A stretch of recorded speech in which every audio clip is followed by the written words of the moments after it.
आकाश से लेके पाताल तक जो कुछ भी था सब का सब प्रधानमंत्री जी ने बेच दिया। रेल बेच दिया, तेल बेच दिया, बिका हवाई अड्डा, और ये सब बिकता देख के खुश है अपने जेपी नड्डा। महंगाई की मारी जनता करती है हाहाकार, कहाँ सोया है चौकीदार। चौकीदार किसका चौकीदार बन बैठ गया? अडानी और अंबानी का चौकीदार बन गया है। प्रधानमंत्री भी अच्छा नहीं, मैं बता रहा हूँ, प्रधानमंत्री दो अच्छाइयाँ मुझे अच्छी लगती है, बताइए। जो उनकी दो नीति है, युवाओं के लिए पकौड़ा योजना और अरबपतियों के लिए भगौड़ा योजना। तीसरी कोई योजना उनकी पूर्ण रूप से भारत में लागू ही नहीं। अच्छा, नरेंद्र मोदी से हमारा कोई लेना देना, हमारा लेना देना है तो प्रधानमंत्री मोदी जी से। अगर प्रधानमंत्री जी आज इसी वक्त अपनी कुर्सी से इस्तीफा दे देना तो अनुराग ओझा उनसे सवाल नहीं पूछेगा। और राहुल गांधी 24 में गद्दी पे बैठेंगे ना, कोई उनसे सवाल पूछे या ना पूछे, अनुराग ओझा अकेला कांग्रेस के सामने खड़ा। इतना छोटा तो हमारा कान भी इससे बड़ा होगा। इतना छोटा वो देश है जो कि प्रधानमंत्री मोदी जी के पैर छू रहे थे। वर्तमान सरकार को लग रहा है कि सब कुछ चंगा है, लेकिन उन्हें नहीं लगता है, उनको पता भी नहीं है कि सड़क पे बेचारा किसान नंगा है। बेटियों को मतलब आए दिन इन्हीं के लोग नोचने का काम करते हैं। ये सब सोचने का विषय। प्रधानमंत्री जी को एक सत्ता की इतनी भूख हो गई है कि उनको सामने कुछ दिखता नहीं, चाहे वो किसान हो, चाहे जवान हो, चाहे संविधान हो। उनको दिखती है तो कुर्सी, मतलब कुर्सी की लालच हो गई है। लेकिन मोदी जी का तो नारा है ना, जय जवान जय किसान जय पहलवान। नहीं, देखिए, जय जवान जय संविधान जय किसान जय पहलवान जो उनका नारा है पूर्ण रूप से खोखला है। अगर वो जय जवान का नारा लगाते तो अगर अभी कोई आर्मी का जवान ना या बीएसएफ का जवान अगर कुछ बोल देना कि साहब आपने वर्दी का कपड़ा ठीक नहीं है, तो उसको जरूर आतंकवादी घोषित कर देंगे। अगर कोई किसान बोल देना कि साहब आपने यूरिया महंगी कर दी है, तो उसको खालिस्तानी बोल देंगे। अगर कोई पहलवान, अभी देखा ही है आपने पहलवानों की क्या लीला सुने, पहलवानों की गाथा जो सुनाने लगेंगे तो पत्थर भी आंसू बहाने लगेंगे। प्रधानमंत्री जी के सामने ही बेटियां बोल रही हैं कि हमारा यौन शोषण हुआ है, लेकिन फिर भी प्रधानमंत्री जी खामोश हैं। प्रधानमंत्री जी उस पर एक ट्वीट नहीं कर पाते हैं। ये देश से बेईमानी करने का। क्या लगता है 2024 मोदी जी ही प्रधानमंत्री बनेंगे? जिस तरह से आरएसएस का बयान आ रहा है, देखिए, मोदी जी के जो करिश्माई नेतृत्व है वो खतरे में। बिल्कुल, कमल का फूल हमारी जो भूल थी उसको अब देश की जनता दोबारा नहीं दोहराना चाहती है।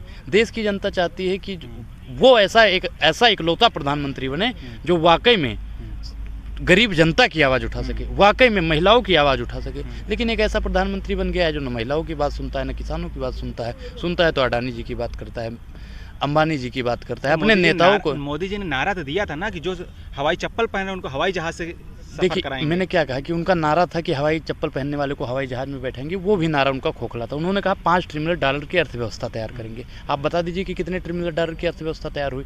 उन्होंने कहा कि 2 करोड़ रोजगार हर साल देंगे। मैं प्रधानमंत्री जी को तब मानता जब वो कम से कम 9 साल में 2 करोड़ रोजगार दे देते। 9 साल में तो 18 करोड़ रोजगार होने चाहिए। प्रधानमंत्री जी से 2 करोड़ रोजगार नहीं हो पाए। प्रधानमंत्री जी ने कहा किसानों की आय हम दोगुनी करेंगे। तो हमने सोचा हो सकता है किसानों की आय दोगुनी हो जाए भैया। गेहूं चावल जो 30 और 35 रुपए में बिक रहा था 60 और 70 में बिकने लगे। लेकिन प्रधानमंत्री जी ने किसानों की आय नहीं दोगुनी करी, यूरिया और खाद्य पदार्थ जितने हैं उनका रेट दोगुना कर दिया। प्रधानमंत्री स्मृति ईरानी जी जब सिलेंडर लेके 400 रुपये का सिलेंडर था, 1 रुपया 2 रुपया बढ़ जाता था तो ये जंतर मंतर पे डोला करती थी। तो मुझे भी स्मृति ईरानी से मुझे लगा कि स्मृति ईरानी जी वाकई में देश हित के लिए, महंगाई बढ़ रही है इसलिए ये प्रदर्शन कर रही हैं। सर, आपको याद होगा प्याज में 1 रुपया 2 रुपया बढ़ जाता था ना, यही स्मृति ईरानी जी मनमोहन जी को चूड़ियां दिया करती थी और बैंकों में प्याज जमा करने जाया करती थी। तो आज में ऐसे नेता क्यों नहीं है जो ऐसा काम कर रहे हैं? आज इसमें नहीं, विरोध क्यों नहीं कर रहे हैं? सर सुनिए, सर पूरी बात करने दीजिए पहले हमको।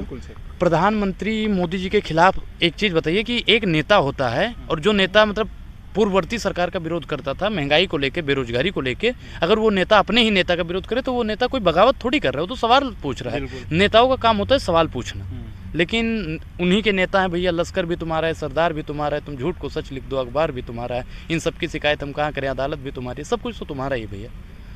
ये जो मोदी जी तो वह बासी सब्जी है ना, जिसपे आप जैसे पत्रकार जबरदस्ती पानी छिड़क कर ताज़ा दिखाने की कोशिश कर रहे हैं। सर, विश्व में नाम हो रहा है मोदी जी की वजह से, विश्व में भारत की पहचान हुई तो मोदी जी की वजह से, ऐसा आरएसएस बीजेपी वाले कहते हैं। एक चीज़ बताइए, हम अब कांग्रेस के बारे में आपको बताते हैं कि नेहरू जी ऐसे प्रधानमंत्री थे जिसे अमेरिका, रूस सब अपने अपने खेमे में लाना चाहते थे। हैं, प्रधानमंत्री मोदी की वजह से हमारी विदेशों में पहचान हुई है। हैं, जिसने IIT IIM बना दिया उसकी वजह से हमारे देश की पहचान हो रही है, प्रधानमंत्री मोदी जी की वजह से हो रही है। आप ये बताइए पत्रकार महोदय। नहीं, मैं ये नहीं कह रहा हूँ, ये आरएसएस और जो विचारधारा से जुड़े हुए लोग हैं वो ऐसा कहते हैं। आरएसएस और बीजेपी दोनों एक ही है। बीजेपी का मतलब समझते हो आप, भारतीय जुमला पार्टी, जो मतलब जुगाड़ू पार्टी है। देश की सबसे बड़ी पार्टी है। देश की सबसे झूठी पार्टी है, जुगाड़ू पार्टी है। सरकार बनती है वहाँ पे भी बनाती है, नहीं बनेगी तो उपचुनाव से बनाएंगे। चाहे वो मोदी जी हो, चाहे देश की सबसे बड़ी पार्टी हो और सबसे अच्छे नेता मोदी जी हो, आप लोग इतना विरोध क्यों करते हैं उनका? हमारा देखिए, हमारा अगर आप कहोगे ना नरेंद्र मोदी से, तो हमारा मोदी से कोई लेना देना नहीं है। हमारा लेना देना है तो प्रधानमंत्री नरेंद्र मोदी से, क्यों प्रधानमंत्री पद पे बैठे हैं, वो हमारे बदौलत बैठे हैं। हमने वोट दिया था हमने वोट दिया तो इसलिए बैठे हैं वो, तो उनसे हम सवाल पूछेंगे। अगर आप कहोगे नरेंद्र मोदी, तो नरेंद्र मोदी से मेरा कोई लेना देना नहीं है। सवाल कर सकते हो तुम? नरेंद्र मोदी से हमारा कोई लेना देना, हमारा लेना देना है तो प्रधानमंत्री मोदी जी से है। अगर प्रधानमंत्री जी आज इसी वक्त अपनी कुर्सी से इस्तीफा दे देना, तो अनुराग ओझा उनसे सवाल नहीं पूछेगा। और राहुल गांधी 24 में गद्दी पे बैठेंगे ना, कोई उनसे सवाल पूछे या ना पूछे, अनुराग ओझा अकेला कांग्रेस के सामने खड़ा रहेगा और सवाल पूछता। अरे बनेंगे तब ना, बनेंगे क्यों नहीं? उम्मीद है सर, बिल्कुल बनेंगे। 24 में उम्मीद है, बिल्कुल, फिर से मोदी जी आ रहे हैं। सर, ये आपकी गलत फहमी है। ये IT सेल जो आप लोगों को मतलब व्हाट्सएप यूनिवर्सिटी से पढ़ाता है, वो एक अफवाह फैला रहा है। 24 में देखना राहुल गांधी जी प्रचंड बहुमत से आ रहे हैं। एक विपक्ष पूरी ताकतवर हो रही है। एक होता नहीं जो पहलवान ज्यादा ताकतवर रहता है ना, उस सामने वाले को फाइट में ज्यादा हराता है। मोदी जी का मंत्रिमंडल ये कहता है कि भारत को सशक्त बनाने का कार्य अगर हो रहा है तो मोदी सरकार में सर, हो रहा है। आप एक चीज नोट करिए कि 1947 में जब अपना देश आजाद हुआ, तब से अपना देश सशक्त था। अपना देश कभी कमजोर नहीं हुआ करता था। 47 में युद्ध हुआ, 65 में युद्ध हुआ, 71 में युद्ध हुआ, 99 में युद्ध हुआ। सशक्त था तभी तो युद्ध हम जीत। सर, एक मिनट, युद्ध तभी तो हम जीते। ऐसा तो था नहीं कि गुल्ली डंडा से युद्ध हुआ हो। हैं, हमारे पास ताकतें थी, हमारी सेना भी मजबूत थी, हमारा देश शुरू से मजबूत था। ये उनके मंत्रिमंडल का और इनका सबका इजुल फिजुल का बयान है। ऐसे बयानबाजी देना मतलब कि देश से ही गद्दारी करना। लेकिन आप ये देखिए ना, विदेशों में जाते हैं तो बड़े बड़े नेता, दिग्गज नेता, तमाम अन्य पार्टियों के नेता और विदेशी नेता सब उनके पैर छूते हैं और उनका आशीर्वाद देते हैं। वो भैया इतना छोटा तो हमारा कान भी इससे बड़ा होगा। इतना छोटा वो देश है जो कि प्रधानमंत्री मोदी जी के पैर छू रहे थे। अरे भाई, मोदी जी ने उस समय, मैं मानता हूँ कि कोरोना के समय पे उसकी मदद की। आप मेरी मदद करोगे, मैं आपको भी नमस्ते करूंगा। जो भाई देखिए, आपके हिसाब से इसमें कोई बड़ी बात नहीं है। उसमें कौन सी बड़ी बात है? अरे, राजीव गांधी को तो अमेरिका का राष्ट्रपति आता था। ये साहब, चलिए साहब, बिल्कुल गाड़ी खोलता था, गाड़ी खोलता था, समझ रहे हो ना? गाड़ी खोलने का काम कौन करता है? PA करता है, नौकर करता है। हैं, अमेरिका में ऐसा दबदबा था कांग्रेस का। इतना बड़ा इंटरव्यू होगा, मोदी जी की उपलब्धियों के बारे में एक शब्द नहीं बोला आपने। सर, उपलब्धियां आप गिनवा दीजिए मुझे। मुझे आपको कुछ भी अच्छाई नहीं लगती? मैं बता रहा हूँ, कोई अच्छाई बताइए। प्रधानमंत्री की 2 अच्छाइयाँ मुझे अच्छी लगती हैं। बताइए। जो उनकी 2 नीतियाँ, युवाओं के लिए पकौड़ा योजना और अरबपतियों के लिए भगौड़ा योजना। तीसरी कोई योजना उनकी पूर्ण रूप से भारत में लागू ही नहीं हुई। अच्छा, आपको नहीं लगता कि मोदी सरकार जो है देश हित में काम कर रही है, देश का मान सम्मान गौरव मर्यादा? एक चीज बताइए कि देश हित में अगर काम होता तो देश की संपत्ति बिकती ना। क्या बिका?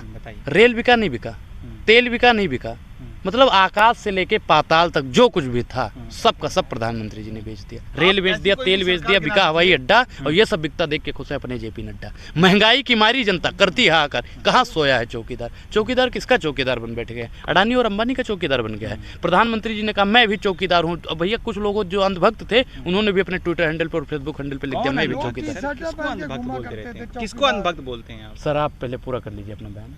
लोग, आम जनता मोदी जी को इतना काबिल करती है, हर टी-शर्ट पे लिखा था मैं भी चौकीदार। शायद आपने भी अपने ट्विटर हैंडल पे लिखा होगा मैं भी चौकीदार हूँ। आप जैसे ही पत्रकार की वजह से आज अपना देश घृत में जाता नजर आ रहा है। आज अपना देश डिमोनेटाइज जिसे कहते हैं हम, डिमोनेटाइज हो रहा है ना, तो ऐसे पत्रकारों। अच्छा, अगर सवाल पूछ ले तो पत्रकार नहीं सर, सारे मैं क्या बता रहा हूँ सर कि देश की बर्बादी का सबसे बड़ा अगर कोई कारण है तो जितनी भी मीडिया है सब, अगर मीडिया वाले सरकार से सवाल पूछना शुरू कर दें, देश अगले 24 घंटे के अंदर विश्व गुरु न बने तो कहना। और मोदी जी बना रहे हैं, उस पर आपको यकीन सर? मोदी जी क्या विश्व गुरु बना रहे हैं? क्या विश्व गुरु बना रहे बता दो। विश्व गुरु में तब मानता अभी लीडर हैं। एक चीज बताइए, प्रधानमंत्री जी कहते हैं कि 80 करोड़ लोग भूखे नंगे हैं, उनको हम राशन दे रहे हैं, ठीक? अब अगर 80 करोड़ लोग यहाँ पे भूखे नंगे हैं तो ये देश विश्व गुरु बन रहा है? आप बताइए। शिक्षा के क्षेत्र में भारत कहाँ पे है? विज्ञान के क्षेत्र में भारत कहाँ पे है? बेरोजगारी के क्षेत्र में भारत कहाँ पे है? स्वास्थ्य के क्षेत्र में भारत कहाँ पे है? विज्ञान के क्षेत्र में भारत कहाँ पे है? आप बताइए।